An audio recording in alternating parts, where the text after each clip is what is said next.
En el presente video vamos a hablar acerca de la responsabilidad solidaria. Lo dividiremos en tres casos: artículo 29, primer y segundo párrafo, caso 2, artículo 29, tercer párrafo y 29 bis, y como tercer caso, artículo 30 de la Ley de Contrato de Trabajo. El caso 1 es el caso de la persona interpuesta. Es hacer figurar como empleador a una persona interpuesta que en realidad no es el empleador. Por ejemplo, pongo un bar, pero no quiero tener problemas laborales. Entonces al bar lo pongo a mi nombre, pero en los contratos de trabajo, en la AFIP lo pongo a nombre de un tercero, que es esta persona interpuesta. ¿Qué pasa con la estrategia para ir contra esto?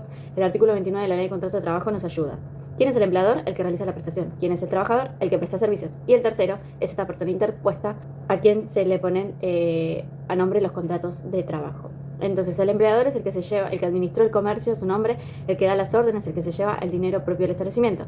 En este sentido, la técnica legislativa está mal porque dice los trabajadores que hayan sido contratados por terceros, cuando en realidad no fue contratado por terceros, sino que fue contratado por el empleador que pidió que se lo registre a nombre de un tercero.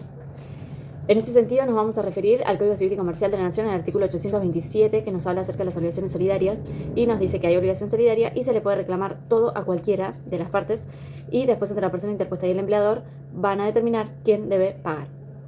El caso en el artículo 29, tercer párrafo, y artículo 29 bis de la Ley de Contrato de Trabajo. En algunas circunstancias se puede transformar en el caso número 1. El contrato de trabajo suele ser a plazo indeterminado. La idea del legislador es que comience y finalice con la jubilación del trabajador. Existe en ese sentido el contrato de trabajo eventual. Para ciertas situaciones la ley permite al empleador que utilice esta modalidad para no pagar indemnización por antigüedad, porque cuando se termina la eventualidad se termina el contrato de trabajo y no hay que pagar indemnización por ello. Este contrato requiere que se cumplan cuestiones objetivas que las partes nos pueden disponer. Tiene que ser por un evento determinado, para reemplazar una situación extraordinaria. Por ejemplo, reemplazar a una persona que está enferma. Cuando contrata a un trabajador para que haga las tareas, cuando el otro vuelve de la licencia se va a la eventualidad.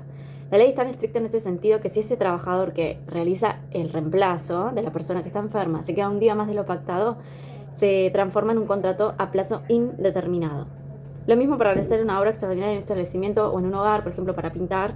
Quiero pintar el estudio, quiero pintar mi hogar, contrato a trabajadores bajo mi dependencia para que pinten.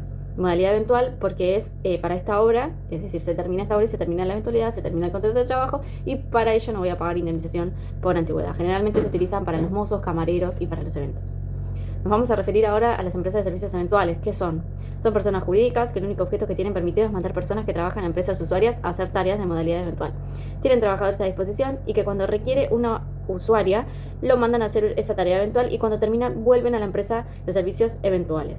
Es decir, mandan trabajadores a empresas usuarias, que generalmente son clientes, a hacer servicios eventuales. Por ejemplo, un supermercado se enferma a un cajero y en vez de contratar a un trabajador, se comunican con la empresa de servicios eventuales y le piden un trabajador para que reemplace al otro que está enfermo por un tiempo determinado. Es decir, esta persona que trabaja es solicitada por la empresa de servicios eventuales, hace la actividad hasta que vuelve la persona de licencia, luego se vuelve a la empresa de servicios. Si hacen todo lícito, se aplica el artículo 29, tercer párrafo, y el 29 bis de la Ley de Contrato de Trabajo, que es el caso 2 del que estamos hablando.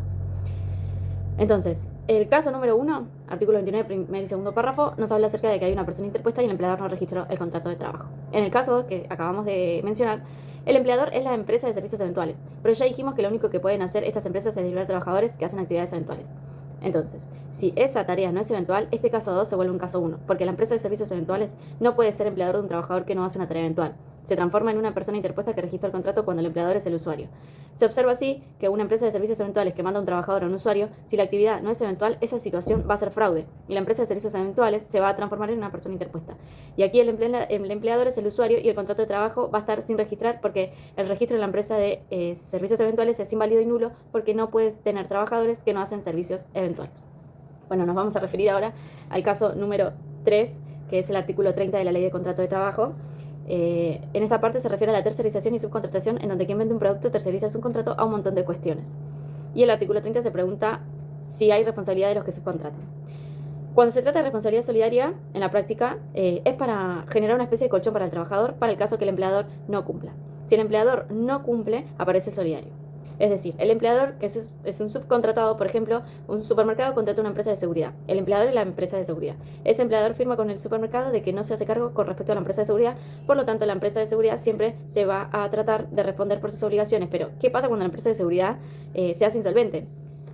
En este caso, si se determina la solidaridad del supermercado, el supermercado se hace cargo de los derechos del trabajador y responde. Si no se determina la solidaridad, el trabajador es el que tuvo que someterse al riesgo de su empleador y no cobrar. ¿Quién se hace cargo del riesgo entonces? De la insolvencia del empleador se hacen cargo o la empresa usuaria o el trabajador. Porque si el empleador no es insolvente no hay ningún problema. Si hay derechos cumplidos lo va a pagar él, porque para que lleguemos a la solidaridad tiene que haber incumplimiento por parte del empleador. Si no, nunca vamos a llegar a la herramienta de la solidaridad.